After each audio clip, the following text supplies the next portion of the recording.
এটা নিয়ে আমার মোতালাও হলো না ঠিক মতো আজকে।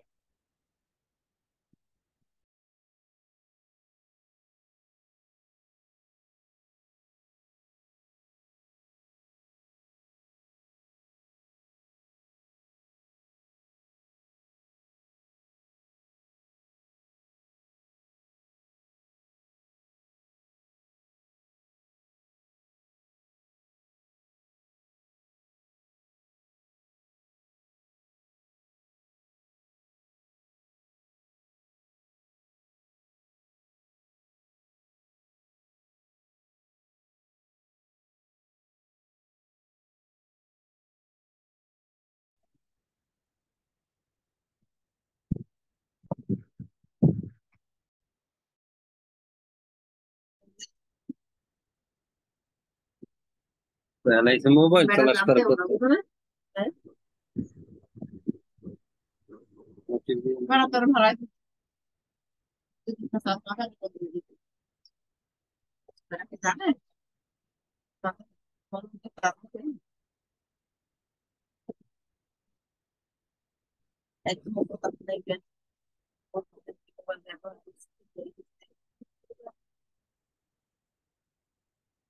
রাখা গুড সাতটা সময় অনুযায়ী খারাই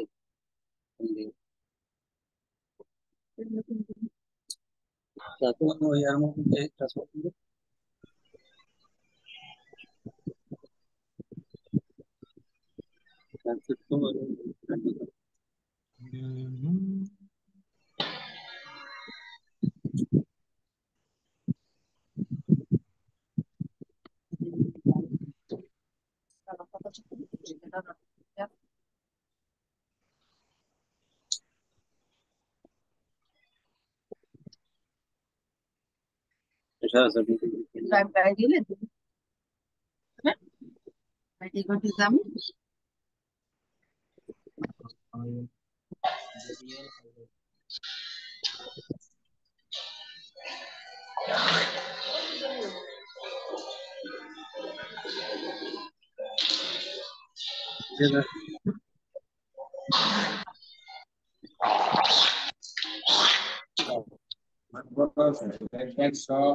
মশলা বেশি গেছে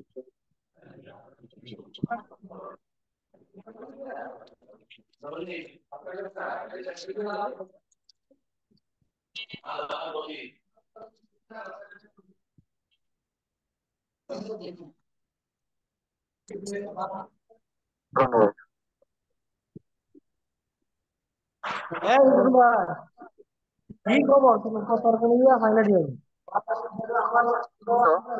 সাত দিন আগে করে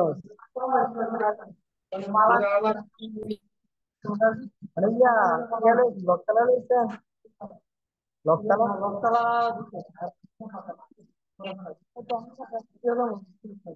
লাগাতে কখন লাগবো সেটাতে করে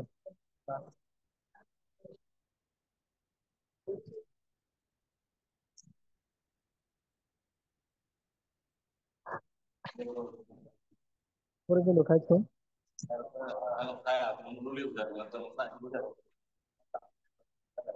হ্যাঁ এটা বাক করা আছে আমি খাইছি আমি যে খাইছি চালিয়ে খাইছি পুরা পুরা মনে পড়ছে এটার মধ্যে সব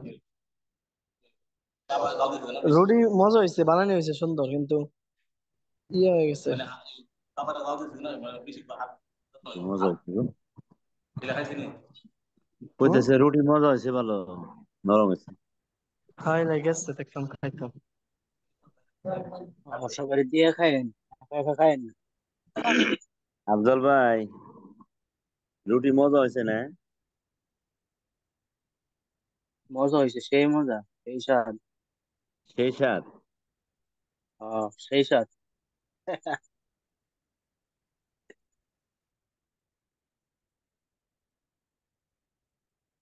আল্লাহ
السلام عليكم ورحمة الله وبركاته.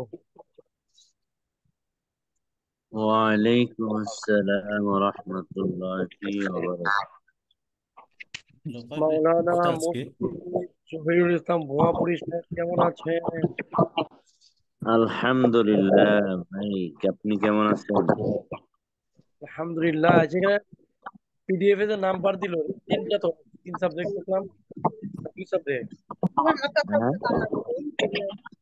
নাম্বার দিল, এটা কি নাম্বারের মধ্যে পড়ছে? কেউ কইছে 18 নাম্বারের মধ্যে না?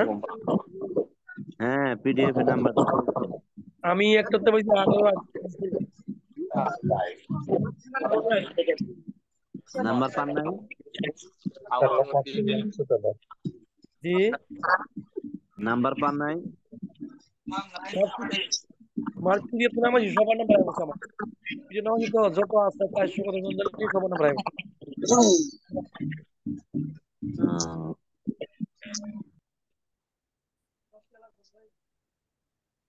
কত নাম্বার পাইছেন? একটাতে 18 ছিল। একটাতে 18, জি, আর একটা ছিল। 16। জি, আমার ভুল হয়েছিল, মানে আসবাই না যাইলে আসবো, আসবে না যাইরে তোমার মধ্যে পুরো তো মনে নাই। হয়তো আমার, হ্যাঁ 34, আমার 17 দৌড়াই 17। 34, হ্যাঁ 18 ষোলো কোথায় 34 না? হ্যাঁ 18 ষোলো কোথায় 34? হ্যাঁ, সমানই। আমার 34। হ্যাঁ 18, 16, 34। ঠিক আছে, তাই মূল মাসটা দেখি কোনটা উত্তর আছে না। দেখি।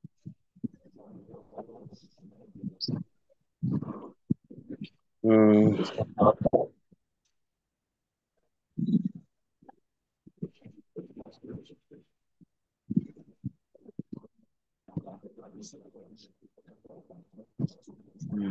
মাহফিল গুলা কষ্ট হয়ে যাবে এখন।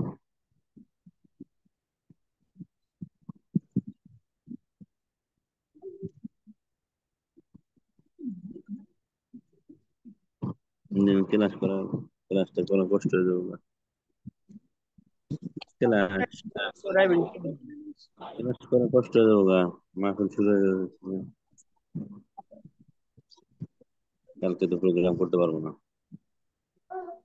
জহিরুল ইসলাম ভুয়াপুরি ভাই কেমন আছেন? আলহামদুলিল্লাহ ভাই, আপনি কেমন আছেন? আলহামদুলিল্লাহ, শুক্রিয়া। জামালপুর থেকে বলছি, জামালপুর। আচ্ছা আচ্ছা। আমাদের জামালপুরে আসলে দাওয়াত থাকলে, প্রোগ্রাম থাকলে বলেন। জামালপুর হওয়া প্রোগ্রাম আছে তিনটা, 6 নভেম্বর, আবার 30 অক্টোবর, 14 ডিসেম্বর, দুইটা মেলান্দ। 14 ডিসেম্বর মেলান্দ, জামালপুর মেলান্দ থানা। মেলান্দার ইসলামপুর। হ্যাঁ।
আসসালামু আলাইকুম। ক্লাস কি এখনো শুরু হয় নাই?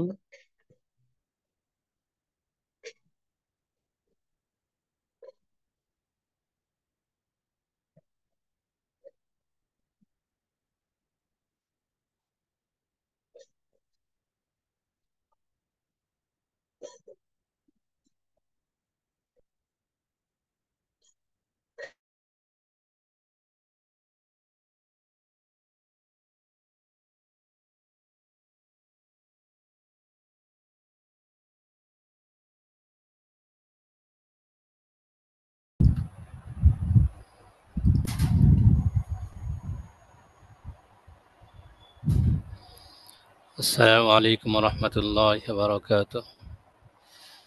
ওয়ালাইকুম ওয়ালাইকুম আসসালাম আসসালাম ওয়া ওরহমতুল্লাহ রাহমাতুল্লাহি ওয়া বারাকাতুহু। উস্তাদ জি কেমন আছেন? আলহামদুলিল্লাহ, আপনারা ভালো আছেন? জি আলহামদুলিল্লাহ, শুকরিয়া।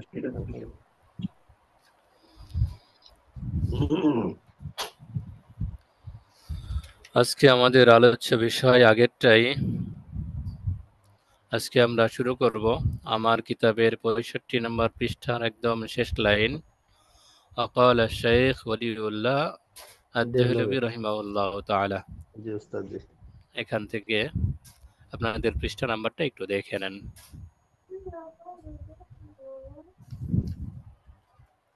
যারা পিডিএফ দেখছেন তাদের হয়তো বা 78 পৃষ্ঠা, এরকম 78 কি 80 পৃষ্ঠা হবে।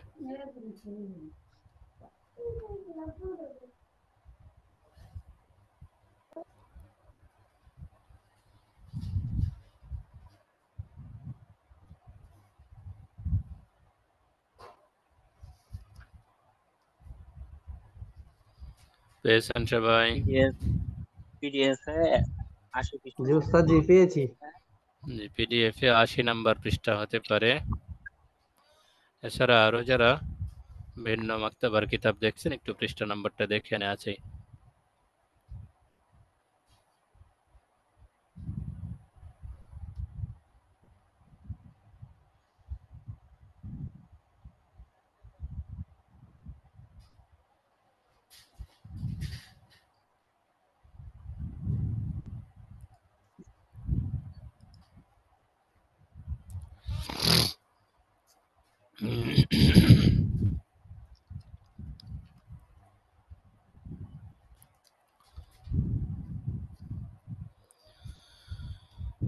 ঠিক আছে, আমরা সামনে চলতে পারি ইনশাআল্লাহ।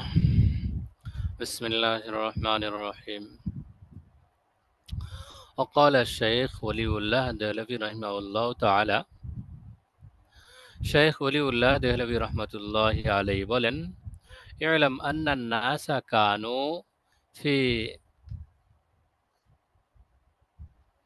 كانوا في المئة الأولى والثانية غير مجمعين على التقليد لمذهب واحد بعينه।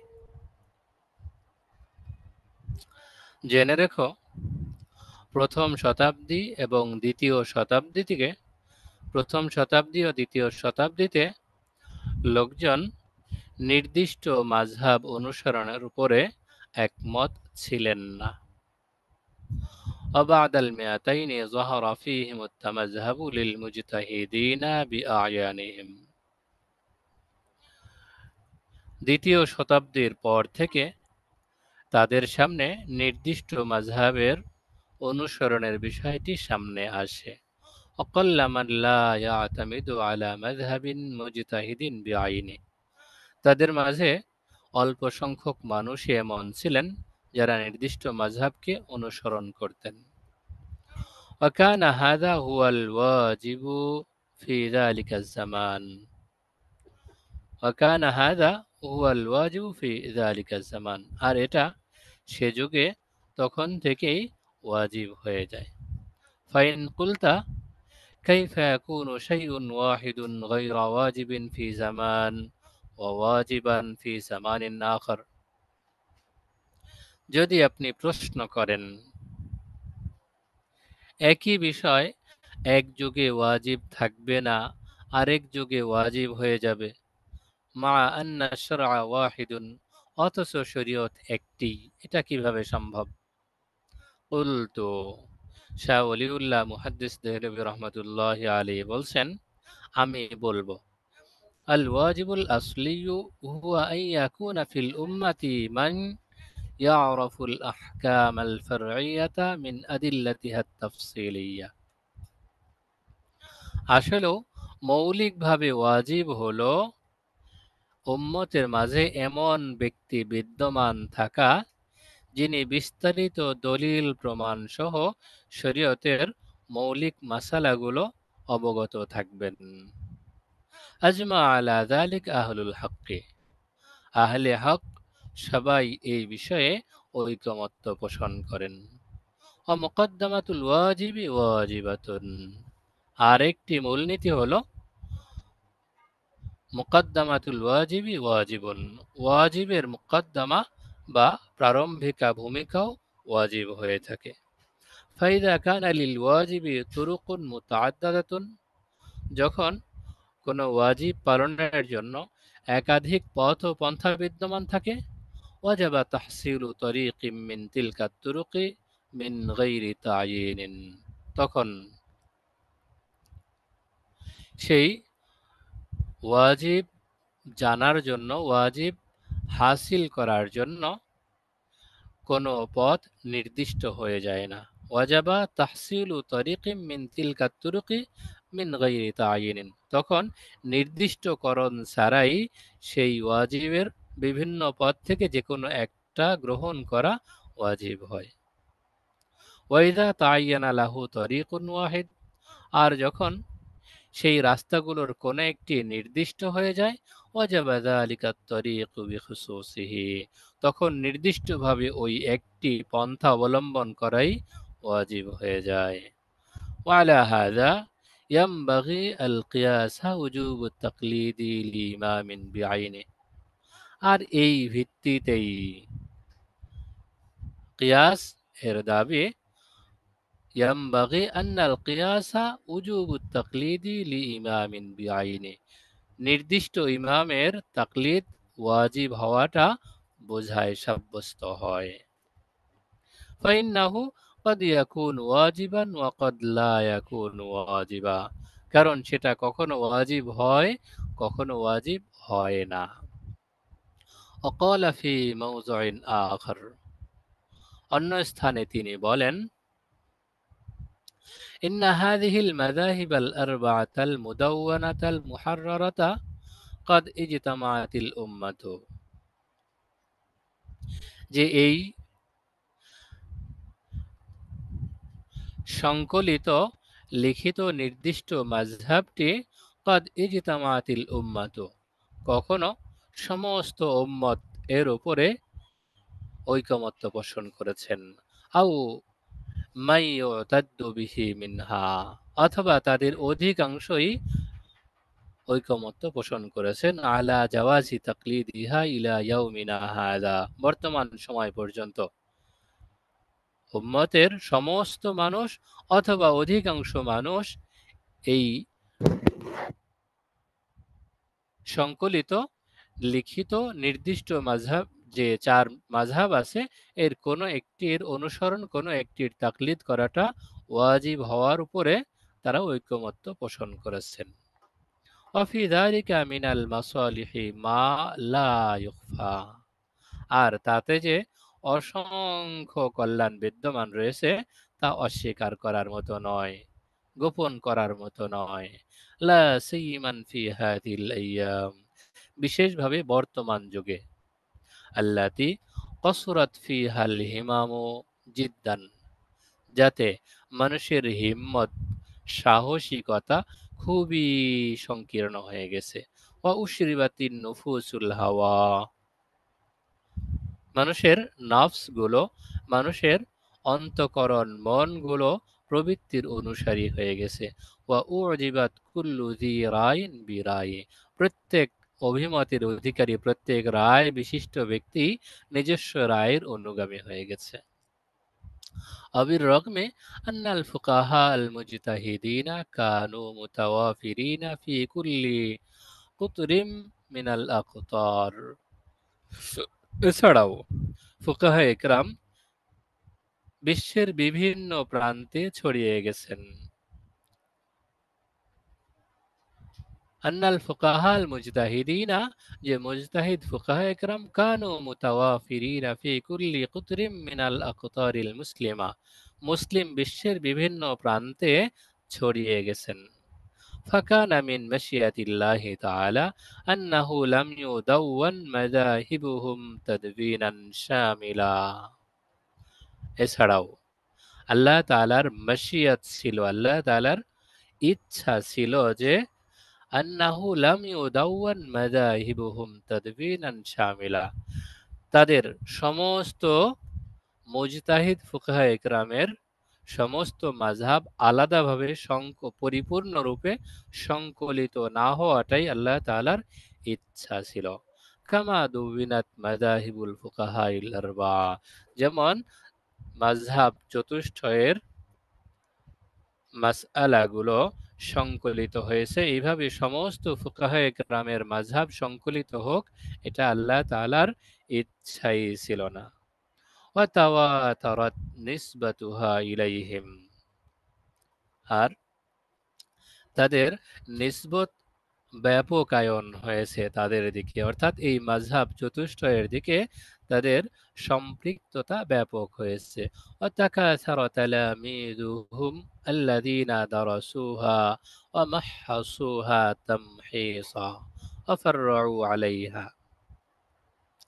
ওয়া তাকাসারা তালামিযুহুম, আর তাদের ছাত্র বৃদ্ধি পেয়েছে, আল্লাযীনা দারাসুহা, যারা সেগুলো অধ্যয়ন করেছে, ওয়া মাহহাসুহা তামহিসা, এবং সেটাকে অনেক এগিয়ে নিয়েছে, ওই মাযহাবগুলোকে, মাযহাব চতুষ্টয়কে এগিয়ে নিয়েছে, অগ্রসর করেছে। ওয়া ফাররাউ আলাইহা, এবং নিজ মাযহাবগুলোর উপরে মাসআলা মাসাইল, শাখা প্রশাখা নির্গত করেছে। ওয়ালাম ইউত্তাফাক মিসলু যালিকা লিল মাযাহিবিল উখরা, আর অন্য মাযহাবগুলোর ক্ষেত্রে এরকম তৌফিক হয়নি। قال الشيخ ولي الله رحمه الله تعالى وبالجملة فالمذهب للمجتهدين سر ألهمه الله تعالى العلماء وجمعهم عليه من حيث يشعرون أو لا يشعرون।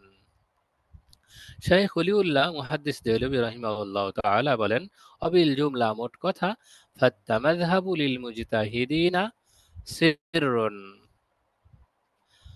মুজতাহিদ উলামায়ে কেরামের মাযহাব গ্রহণ করাটা একটি গোপন রহস্য। আলহামাহুল্লাহু তাআলা আল উলামা, যা আল্লাহ তাআলা উলামায়ে কেরামকে ইলহাম করেছেন।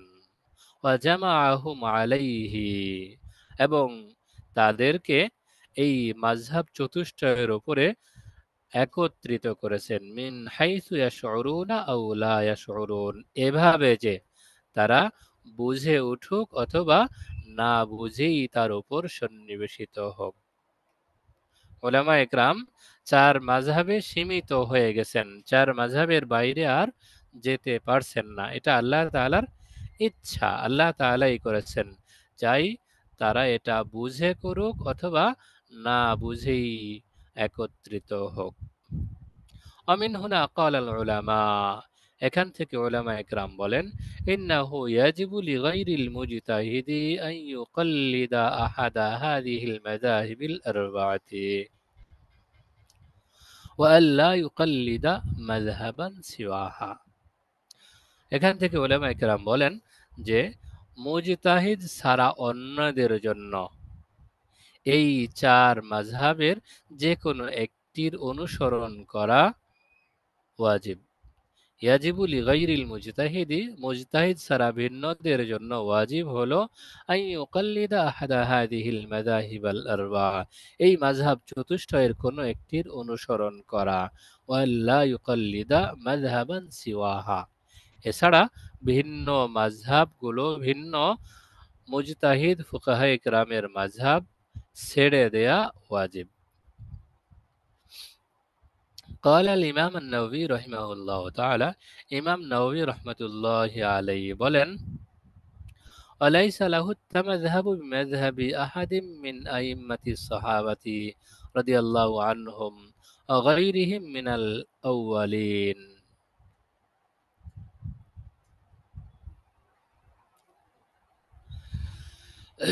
লাইসা লাহু তামাযহাবু, সাধারণ জনগণের জন্য মাযহাব গ্রহণ করাটা জায়েজ হবে না, বিমাযহাবি আহাদিম মিন আইম্মাতিস সাহাবাতি রাদিয়াল্লাহু আনহুম ওয়া গায়রিহিম, সাহাবায়ে কিরামদের মধ্য থেকে যারা ইমাম ছিলেন এছাড়া অন্য ইমামদের মাযহাব গ্রহণ করা জায়েজ হবে না। মিনাল আউয়ালিন, পূর্ববর্তী ইমাম, পূর্ববর্তী কোন ফকিহ মুজতাহিদ এবং পূর্ববর্তী কোন সাহাবায়ে কেরামের মধ্যে থেকে যারা ইমাম ছিলেন তাদের মাযহাব গ্রহণ করা কারো জন্য জায়েজ হবে না।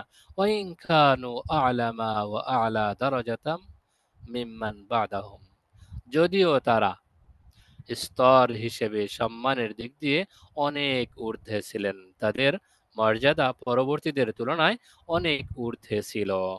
লিআন্নাহুম লাম ইয়াতাফাররাগু লিতাদবিনিল ইলমি ওয়া যাবতি উসুলিহি ওয়া ফুরুইহি, কারণ ওই পূর্ববর্তী সাহাবায়ে কেরামের মধ্য থেকে যারা ইমাম ছিলেন তারা লাম ইয়াতাফাররাগু লিতাদবিনিল ইলমি, ইলম সংকলনের কাজে নিজেকে নিয়োজিত করেননি, অযাবতি উসুলিহি ওয়া ফুরুইহি, তার উসুল এবং ফুরুগুলো স্থাপনে নিজেকে নিয়োজিত করেননি।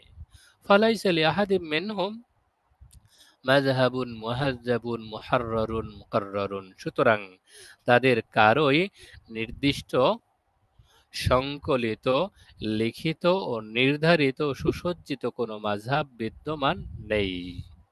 وإنما قام بذلك من جاء بعدهم من الأئمة الناحلين لمذاهب الصحابة والتابعين القائمين بتمهيد أحكام الوقائع قبل وقوعها الناهضين بإيضاح أصولها وفروعها كمالك وأبي حنيفة وغيرهما।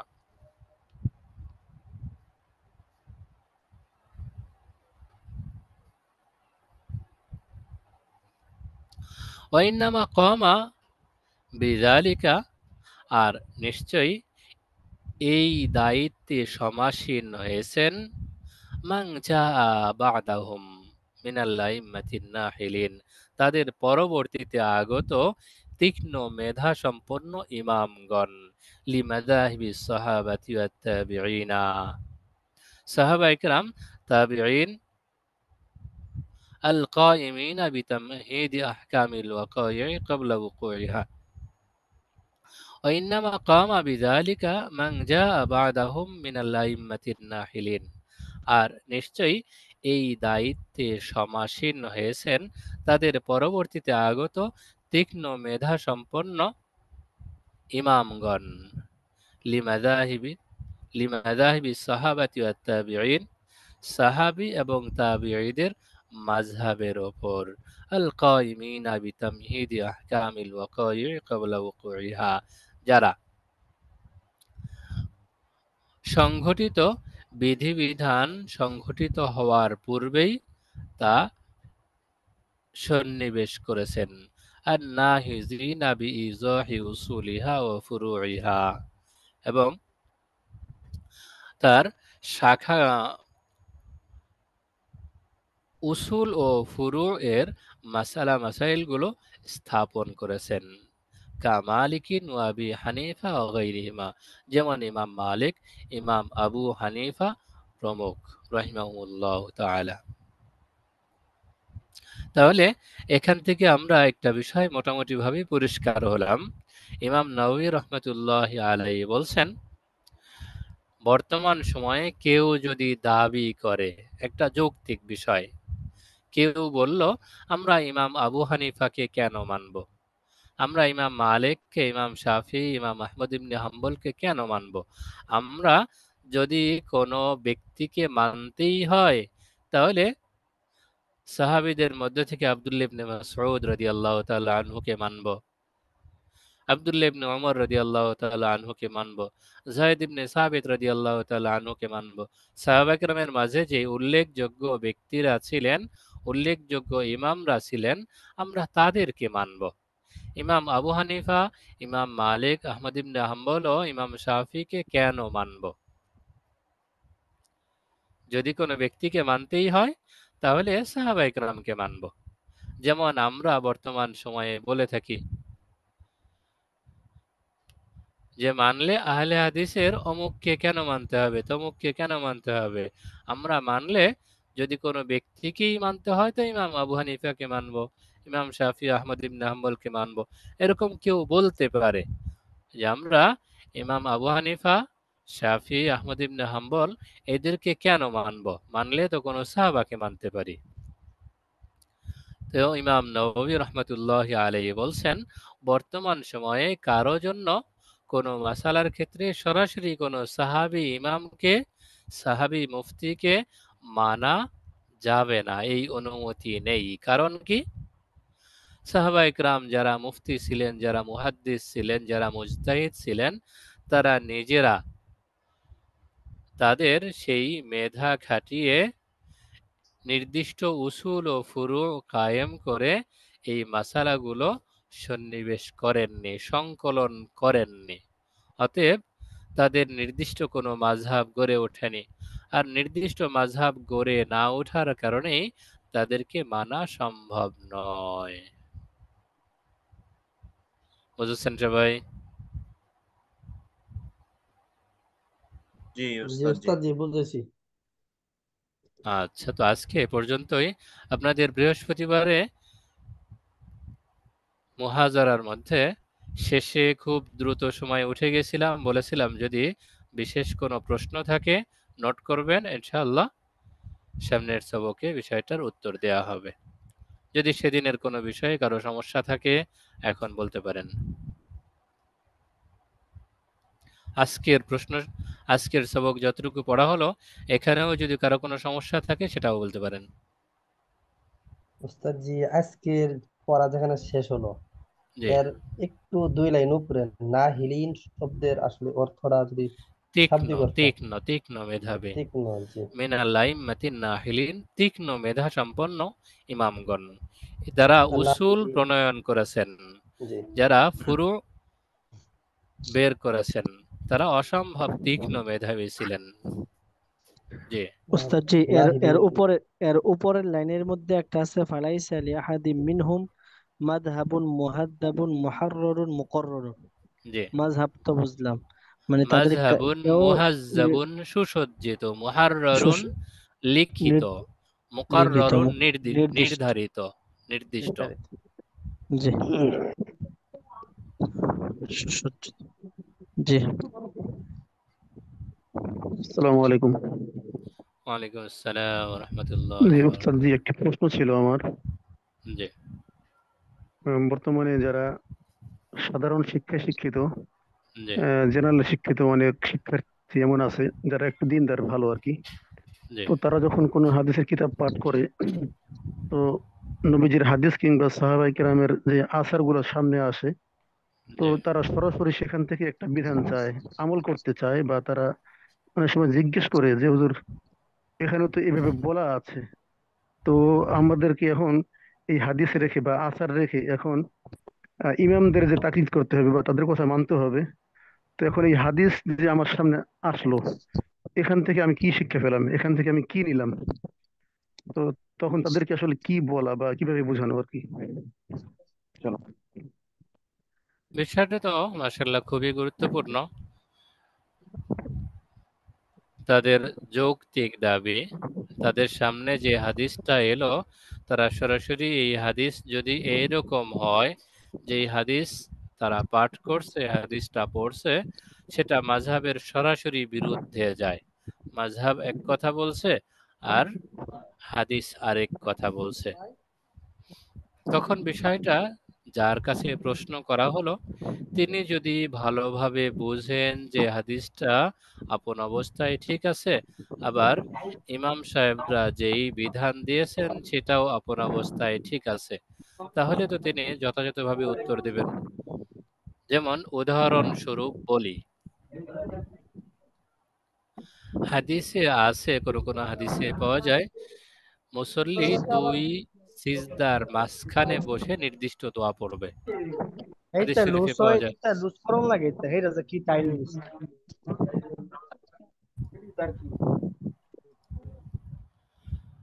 তো বলছিলাম, নামাজে দুই সিজদার মাঝখানে নির্দিষ্ট দোয়া হাদিস শরীফে পাওয়া যায়। দুই সিজদার মাঝখানে বসে এই দোয়া পড়তে হবে। রুকু থেকে উঠে সাহাবায়ে কেরাম বিভিন্ন দোয়া পড়তেন, সামি আল্লাহু লিমান হামিদা, রব্বানা লাকাল হামদ। এরপরে হামদান কাসীরান তাইয়িবান মুবারাকান ফি দোয়া আছে। যেমন দুই সিজদার মাঝখানেও বসে দোয়া আছে। সরাসরি হাদিসে পাওয়া গেল এই দোয়া সাহাবায়ে কেরাম পাঠ করতেন।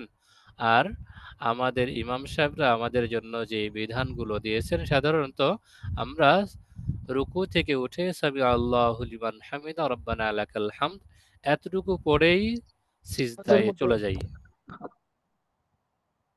উস্তাদ, যে জি, আমরা দুই সেজদার মাঝখানে আমরা যে দোয়াটা পড়ি, যে আল্লাহুম্মা জি। গফিরলি ওয়ারহামনি ওয়ারযুকনি ওয়াজবুরনি ওয়াআফানি, মানে এই যে দোয়াগুলো আছে এটার কি তরতিব কি জরুরি নাকি?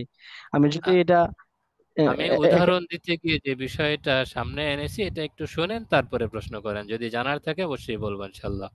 জি জি আমি বলতে চাচ্ছি, আমরা স্বাভাবিকভাবে হানাফি মাযহাবের নির্দিষ্ট যেই তরিকা, সেই তরিকা অনুযায়ী নামাজ পড়তে গিয়ে ইমাম সাহেব স্বাভাবিকতই নামাজ এভাবে পড়ান। রুকু থেকে উঠে তিনি সামি আল্লাহু লিমান হামিদা বলেন, মুক্তাদিরা রব্বানা লাকাল হামদ বলেন। এরপরে তিনি সিজদায় চলে যান, সময় দেন না। দুই সিজদার মাঝখানেও স্বাভাবিকত তিনি কোনো কিছু পড়ার সময় দেন না, এভাবেই নামাজ পড়ান। তো সাধারণ শিক্ষায় শিক্ষিত কোনো ভাই যখন হাদিস পেয়ে যায় সাহাবায়ে কেরাম অথবা রাসূল সাল্লাল্লাহু আলাইহি সাল্লাম রুকু থেকে উঠে আরো এই দোয়া পড়তেন, দুই সিজদার মাঝখানে এই দোয়া পড়তেন। অথচ আমাদের মসজিদে ইমাম সাহেব যিনি আছেন তিনি রুকু থেকে উঠে শুধু সামি আল্লাহু লিমান হামিদা পড়েন, আমরা রব্বানা লাকাল হামদু বলি, তারপরে রুকু থেকে সিজদায় চলে যান। দুই সিজদার মাঝখানেও এই দোয়াটা পড়ার সুযোগ দেন না। তো সাধারণ শিক্ষায় শিক্ষিত কোনো ভাই যখন এই হাদিসটা পান তখন তার কাছে প্রশ্ন আসে, হুজুর তো এইটা পড়লেন না, অথবা আমাদেরকে পড়ার সুযোগ দিলেন না, নামাজ শেষ করে দিলেন, আমরা পড়বো কি পড়বো না? তো যার কাছে প্রশ্ন করা হলো তিনি যদি বিষয়টা সম্পর্কে ভালোভাবে অবগত হন, তাহলে স্বাভাবিকভাবেই তিনি জবাব দেবেন যে ইমাম সাহেবের জন্য নামাজ পড়ানোর তরিকা সর্বোচ্চ জরুরতে আছে এইরকম ব্যক্তির দিকে লক্ষ্য করে। কোনো ব্যক্তি জরুরি মুহূর্তে কোথাও সফরে যাচ্ছে, কোথাও বেরিয়েছে, তার রাস্তায় রোগী আটকে আছে, নামাজটাও পড়তে হবে, সে নামাজে দাঁড়িয়েছেন। এখন যদি ইমাম সাহেব খুব ধীর স্থির ভাবে রুকুর পরের অতিরিক্ত দোয়া কালাম পড়তে থাকেন, দুই সিজদার মাঝখানের দোয়াও পড়তে থাকেন, তাহলে সাধারণ মুসল্লি যার খুব তাড়া, সে পেরেশানিতে পড়ে যাবে, পরবর্তীতে জামাত তরক করবে। এই হিসেবে ইমাম সাহেবকে ফরজ নামাজটা তাড়াতাড়ি পড়ানোর কথা বলা হয়েছে। আর হাদিসে যে দোয়াটা বর্ণিত আছে রুকুর পরে, সিজদার পরে, এই দোয়াগুলো মূলত ব্যক্তিগত নামাজে, একাকী নামাজে পড়ার বিষয়। তো যার কাছে প্রশ্ন করা হলো তিনি যখন বিষয়টা পরিষ্কার করে দেবেন, তখন আশা করি ওই সাধারণ শিক্ষিত ভাই, বাংলা শিক্ষিত ভাই বুঝবেন। আর যার কাছে প্রশ্ন করা হলো বিষয়টা যদি তারই জানা না থাকে, তখন তিনি কি উত্তর দেবেন আর আমরা কি বলে দেব? বুঝাতে পেরেছি? জি জি, ওস্তাদ ওস্তাদ জি জি, বুঝছি। ওস্তাদ জি, আমি আপনার এই যে তরিকুল ইসলামের মধ্যে পাইছি যে আপনার কমা জলসা, কমা বলতে জি আপনার রুকুর থেকে উঠে যে দাঁড়ায়, আর জি জলসা দুই সিজদার মাঝখানে আপনার জি সুবহান রাব্বিয়াল আলা এরকম এক তাসবিহ পরিমাণ আপনার স্থির থাকতে হবে, এর বেশি থাকা যাবে না, এটা মুস্তাহাব, এরকম পাইছি আর কি। এখন ওখানে তো দেখা এক যাচ্ছে আমরা, জি ওখানে আমরা দেখা যাচ্ছে অনেকে বলি যে সোজা হয়ে দাঁড়িয়ে, মানে রুকু থেকে যতক্ষণ রুকুতে থাকবে ততক্ষণ সোজা হয়ে দাঁড়িয়ে থাকতে হবে, কিন্তু ওখানে তো ওটার সাথে মিললো না। রুকুতে দেখা যায় 3 তাসবিহ পরিমাণ বা 5 তাসবিহ পরিমাণ থাকলাম, কিন্তু দাঁড়িয়ে থাকাটা হলো এক তাসবিহ, যেটাকে এক রোকন বলা হয়, যে জি মানে এক তাসবিহ বা 3 তাসবিহ পরিমাণ আর কি। এখন আপনি যেটা বললেন বা আমরা যেটা আগে জানতাম, এটার সাথে দ্বন্দ্ব হয়ে গেল না, এটা সমাধানটা কি হতে পারে? বিষয়টা এমন, আপনার জানাটাও এক হিসেবে ঠিক আছে। রুকু থেকে উঠে সোজা হয়ে দাঁড়ানো এটা ওয়াজিব। এখন সোজা হয়ে দাঁড়ানোর পরিমাণটা নির্ধারণ করা হয়েছে, কমপক্ষে একবার তাসবিহ পড়া যায় সুবহান রাব্বিয়াল আযীম অথবা সুবহান রাব্বিয়াল আলা, এতটুকু পরিমাণ তাসবিহ পড়া যায়, এই পরিমাণ সোজা হয়ে দাঁড়ানোটা ওয়াজিব। আর যেই পরিমাণ তাসবিহ পড়া হয়েছে দাঁড়িয়ে ওই পরিমাণ থাকাটা মুস্তাহাব।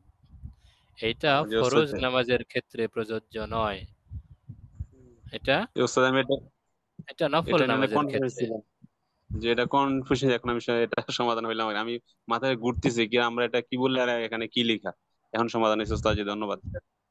আচ্ছা, শুক্রিয়া। তো তিন তাসবির যে বিষয়টা, মুসল্লি যখন স্বাভাবিকভাবে ইমাম সাহেবের পেছনে নামাজ পড়েন তখনই মুসল্লির অনেক তাড়া থাকে। আমরা তো বিভিন্ন সময় বিভিন্ন মসজিদে বিভিন্ন মাঠঘাটে নামাজ পড়ি, ক্ষেত্র বিশেষ নামাজ পড়াতেও হয়। তো এরকম অনেক মুসল্লি থাকে, নামাজে দাঁড়ানোর পরে পেরেশান হয়ে যান, ইমাম সাহেব যেই আস্তে আস্তে আস্তে আস্তে কিরাত পড়ছেন, আমি তো নামাজে দাঁড়িয়ে বিপদে পড়ে গেলাম। তো এই সমস্ত জায়গা ইমামতি করতে গিয়ে আসলে বিষয়টা খেয়াল রাখতে হয়। ইমামতিতে ইমাম সাহেবের কর্তব্য খেয়াল করতে হবে, আমার পিছনে যে মুসল্লিরা দাঁড়িয়েছে এদের মাঝে কিছু আছে এমন বিপদগ্রস্ত, অসুস্থ, দাঁড়িয়ে নামাজ পড়তে পারছে না, স্থির থাকতে পারছে না, তার জন্য নামাজটা তাড়াতাড়ি হওয়া দরকার। হয়তো জি, কোনো এটা নতুন। জরুরি কাজ নিয়ে সে কোথাও যাচ্ছে, জামাতও তরক করতে মনে চায় না, সেই হিসেবে দাঁড়িয়ে নামাজ পড়ছে।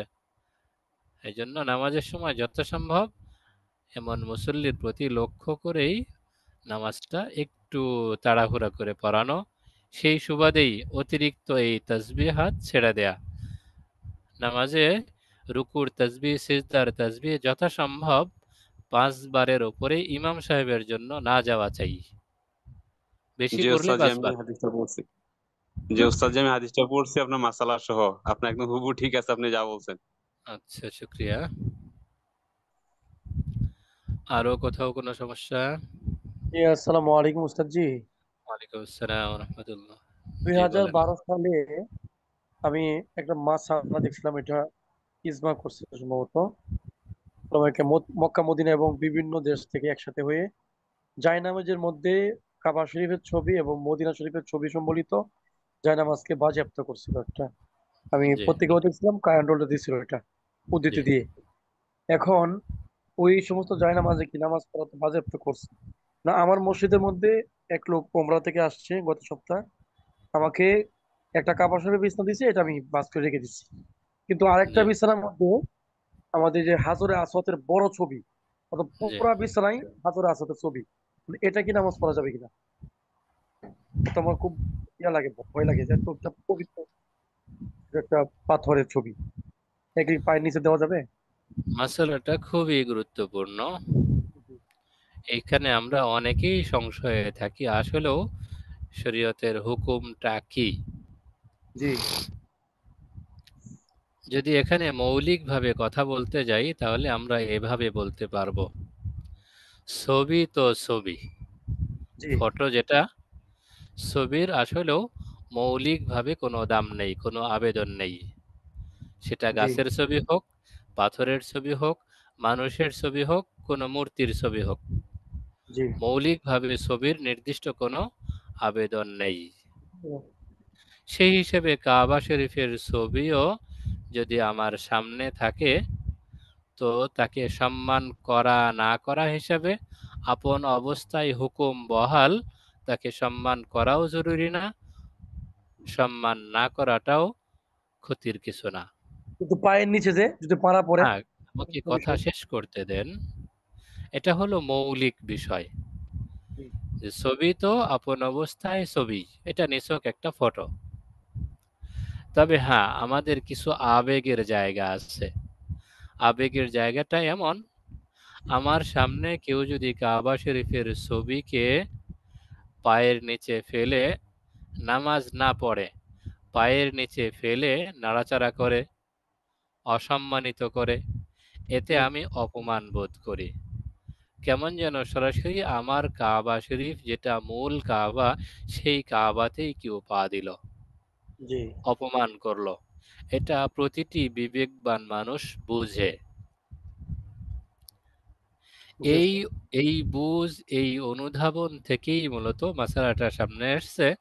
যেহেতু প্রতিটি মানুষ মনে করে কাবা শরীফ সম্মানিত, কাবা শরীফের ছবিও সম্মানিত, অতএব কাবা শরীফের ছবি সামনে সম্মানের উদ্দেশ্যে ঝুলানো যাবে, কিন্তু এমনভাবে ব্যবহার করা যাবে না যেন কাবা শরীফের ছবিটা পায়ের নিচে পড়ে। জি মাটিতে রেখে জায়নামাজ, কাবা শরীফের ছবি আছে, এই কাবা শরীফের ছবি বিশিষ্ট জায়নামাজ মাটিতে রেখে তার উপরে বসা, এটা অসম্মান বোধ করি আমরা। অতএব এটা সম্মান দিতে হবে, এইভাবে ব্যবহার করা যাবে না। তেমন মসজিদের ছবি, মসজিদে নববীর ছবি, হাজরে আসওয়াদের ছবি, এগুলো একই ক্যাটাগরিতে পড়ে। এজন্য যথাসম্ভব সতর্কতা অবলম্বন করে এগুলো ব্যবহার থেকে দূরে থাকা চাই। সাদা জায়নামাজ ব্যবহার করা, সাদা বলতে ছবি মুক্ত, যেখানে মসজিদের ছবিও নেই, মিনারের ছবিও নেই, সেটা সাদা হতে পারে, লাল হতে পারে, কালো হতে পারে, সবুজ হতে পারে, যে কোনো রঙের হতে পারে, যেখানে কোনো ছবি নেই। সেটা কাবা শরীফের ছবিও নয়, ভিন্ন কোনো ছবিও নয়। ক্লিয়ার হয়েছে? জি জি জি জি, আসসালামু আলাইকুম ওস্তাদ। এই প্রসঙ্গে আমার একটু ছোট একটু প্রশ্ন। কোন ছবি বা কোনো কিছু না, কিন্তু আরবি লেখা আছে যেটা কোরআনের আয়াত বা কোনো হাদিসের বাক্য না, বা এমনি আরবি নাম লেখা বড় অক্ষরে, তো এটা যদি জি। নামাজের সময় পায়ের নিচে থাকে, তো সেটার মাসালাটা কি হবে, বা জায়েজ হবে কি হবে না?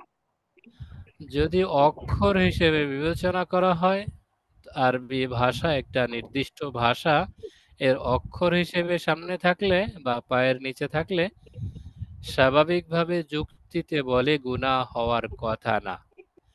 কিন্তু আমরা ওই একই দৃষ্টিকোণ থেকে আরবি ভাষাকেও মহব্বত করি, আরবি ভাষাকেও ভালোবাসি। সেই ভালোবাসার দৃষ্টিকোণ থেকে এমনি দুনিয়ার যত ভাষা আছে, সকল ভাষার সকল অক্ষরই সম্মানিত।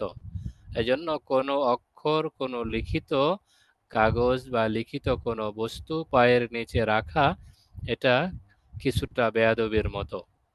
এই দৃষ্টিকোণ থেকে আরবি লিখিত কোনো কাগজ অথবা লিখিত কোনো বিষয়ের উপরে দাঁড়ানো এটাও অনুচিত। পায়ের নিচে যেন কোনো লেখা না থাকে, সেটা আরবি হোক, বাংলা হোক, ইংরেজি হোক, যেই ভাষারই হোক। বিশেষভাবে আমাদের সামনে আরবি জি ভাষাটা জি সম্মানিত, ওস্তাদ। এজন্য এমন জি বিষয় ওস্তাদ। সামনে না রাখা চাই।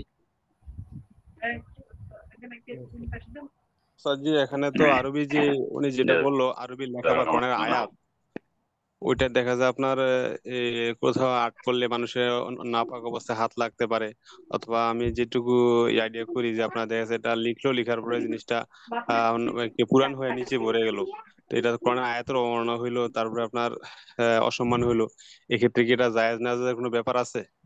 এখানে বিষয়টা দুইটা। যিনি প্রশ্ন করেছেন তিনি স্পষ্ট করেছেন এটা আয়াত না, হাদিস না, এমনিতেই আরবিতে লেখা কোনো নাম অথবা ভিন্ন কিছু। আয়াত বা হাদিস নয়, আয়াত হাদিসের টুকরো নয়, আল্লাহ রসুলের নাম নয়, ভিন্ন কিছু। যদি সরাসরি আয়াত বা হাদিস হয় তখন তো এটা এখানে লেখাই জায়েজ হবে না, তার উপরে পা দেয়া বা অসম্মান করা কবিরা গুনাহ হবে। জি কিন্তু ওস্তাদ আরবি জি। শব্দ বা আরবি নবীর ভাষা, কোরআনের ভাষা, এই জন্য সম্মানসূচক আমরা যেন পারা না দিই, এটাই তো ওস্তাদ, যেটা জি জি জি আমি শুধু আরবির উপরে নির্ভর করিনি, আমি বলেছি পৃথিবীর সকল ভাষাই সম্মানিত। লিখিত বস্তু এটা আমার ভাষা হওয়ার কারণে আমার কাছে হালকা মনে হয়। উদাহরণ দিতে গিয়ে আমি আরেকভাবে যাব। আমাদের দেশে আমরা দৈনিক খবরের কাগজ পড়ি, ব্যবহার শেষ হয়ে গেলে, পড়া শেষ হয়ে গেলে সেটা মাটিতে বিছাই, তার উপরে পা রাখি, কখনো বসি, এটাও অনুচিত। কিন্তু এই সংবাদপত্র আমরা যেটা আমাদের ভাষায় আমাদের এলাকায় প্রচলন হিসেবে বাংলা সংবাদপত্রের উপরে বসি, সময় তার উপরে পা রাখি ইত্যাদি, তেমন আরব দেশগুলোতে যেখানের মূল ভাষাটাই আরবি, তাদের দেশেও তো সংবাদপত্র আছে, ছাপা হয়, সেগুলো তারা ওই দৃষ্টিকোণ থেকেই ব্যবহার করেন। তারা আর এই চিন্তা করেন না আরবি ভাষা সম্মানিত, এটা পায়ের নিচে দেয়া যাবে না। এজন্য স্বাভাবিক লেখা যেগুলো সেগুলো মৌলিকভাবে জায়েজ, কিন্তু সকল ভাষাই সম্মানিত হিসাবে কোনো ভাষায় লিখিত কোনো কিছুই পায়ের নিচে রাখা অনুচিত। ঠিক জি আছে ওস্তাদ। ইনশাল্লাহ।